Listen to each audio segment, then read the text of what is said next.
So adjectives and adjective endings. Typically, one of every German student's least favorite topics to talk about.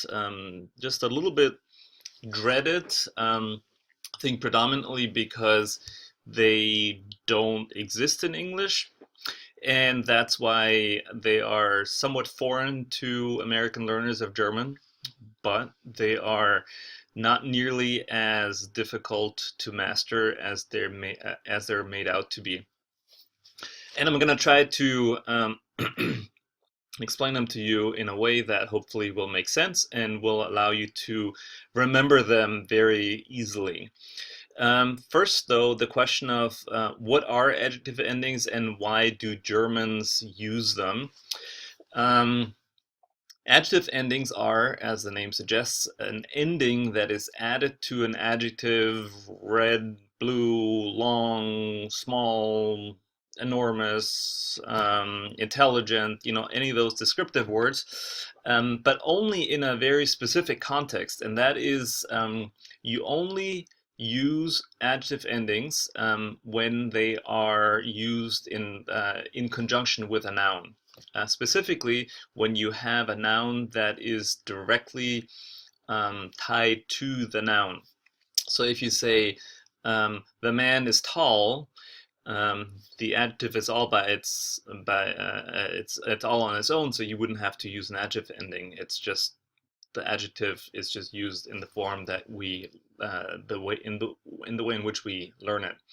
Um, but if you were to say the tall man, the adjective comes is right in front of the noun. It's part of what we call a noun phrase, and that's when we use adjective endings. And to the question of why Germans use them, adjective endings are really a marker to indicate that that adjective is that it's connected with that noun. That's where it comes from.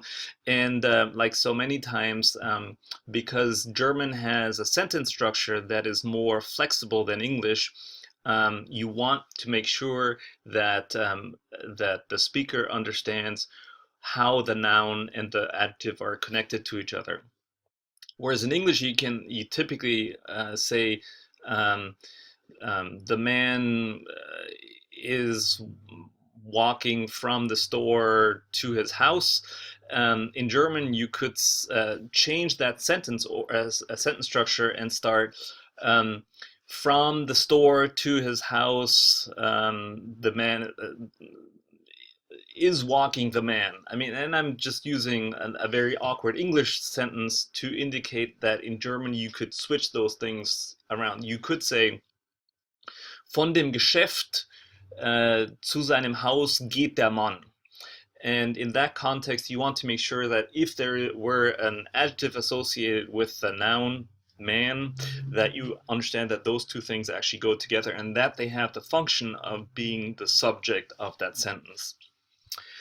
Um, so much to why Germans use them. Just one final thought here. If you if your goal of learning German is to get closer to sounding like a German speaker, understanding how adjective endings work is one very natural way of discerning whether you're a learner of the language or not. I mean, it is one of those things that a native speaker would tend to get right just because they've grown up with the language and they're used to using them. And native speakers and learners sometimes do struggle with. But they don't have to. I have a couple of tables that I want to show you to explain how adjective endings are formed. We typically distinguish between three environments. There are what we call der words. So der Mann, die Frau, das Baby und die Studenten. And those are all der words, so like your your articles. And then we have a second environment, what we refer to as ein words. So ein Mann, eine Frau, ein Baby und plural wouldn't be ein, but yeah, mehrere Studenten or something along those lines, or unsere Studenten. So those would be your ein words. And then we have something that's typically referred to as unpreceded adjectives. And so if we say, if we don't have an article in front of the noun, it's just the adjective and the noun. So if we don't have an article in front of the noun, the adjective. So it's just the adjective plus the noun, and in that case, there is a third set of adjective endings that we need. Now, you may have already noticed that I have in these first two tables a couple of fields that are colored in green. And when it comes to adjective endings, your best friend is Oklahoma. And this may sound really weird, but if you look at the shape of this table, then it's sort of like the panhandle. If you look at the map of the United States, then this most closely resembles what the state of Oklahoma looks like. And that's why I always say Oklahoma is an American learners of German's best friend.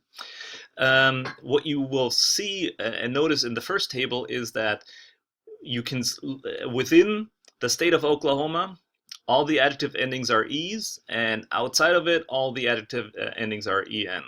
So it's fairly easy to remember what we're talking about here.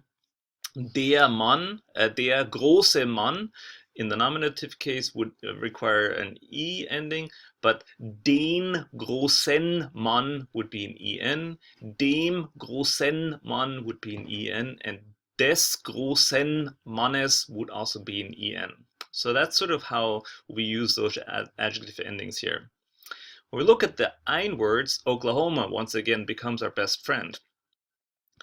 Every adjective ending outside of the state of Oklahoma is an en ending. So really all you have to memorize is the state of Oklahoma. Now it's slightly different for der words than it is for ein words. Whereas for der words, it's always an e ending. For ein words, for masculine nominative, it's er, so ein großer Mann. For feminine, it would be eine große Frau or eine große Frau. And for neuter, it would be ein großes Baby und ein großes Baby. So far, I think not too difficult. Now, when we turn to unpreceded adjectives, it's also not all that difficult. What we have is a noun, and in front of the noun there's an adjective. Because the article, der, die, das, dem, ein, all those words fall away, essentially what we do is the ending that goes with the article, which we have eliminated, is just tacked on to the adjective. So instead of saying der Mann, we would say here großer Mann. And instead of den Mann, we would say großen Mann. And instead of dem Mann, it would be großem Mann.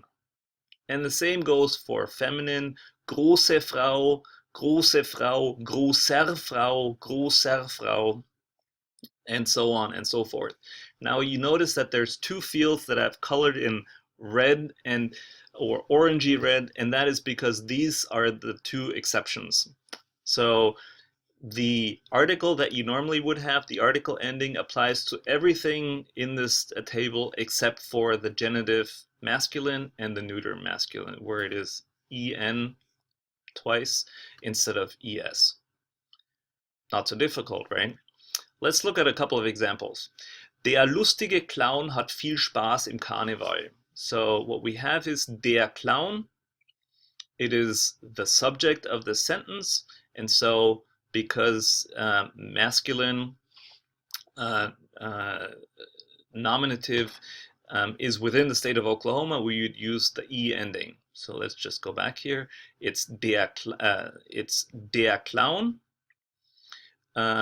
So it's masculine, and it is used as a subject, so it's the nominative case, and so we have the E ending. If we go to example 2, ein lustiger Clown hat viel Spaß im Karneval. Again, it's the der Clown. It's in the nominative case because it's the subject of the sentence. So we have masculine, nominative case, ein lustiger Clown. If we look at example 3, lustige Clowns haben viel Spaß im Karneval. Clowns here is plural. We also don't have anything preceding the adjective, so there's no der word or no ein word, so this leads us to the unpreceded table. It's plural, so we write here, it's the subject of the sentence, so nominative, plural, lustige Clowns haben viel Spaß im Karneval. And then I indicated, so we have these 3 tables here. We have the der words, the ein words, and the unpreceded adjectives. Of course, there is always the option of just saying Clowns sind lustig. In this particular case, the adjective is not in front of another noun, and so you wouldn't have any adjective endings to worry about. So this is an explanation of how adjective endings work. And I hope that this will help you complete the activities which go with this video.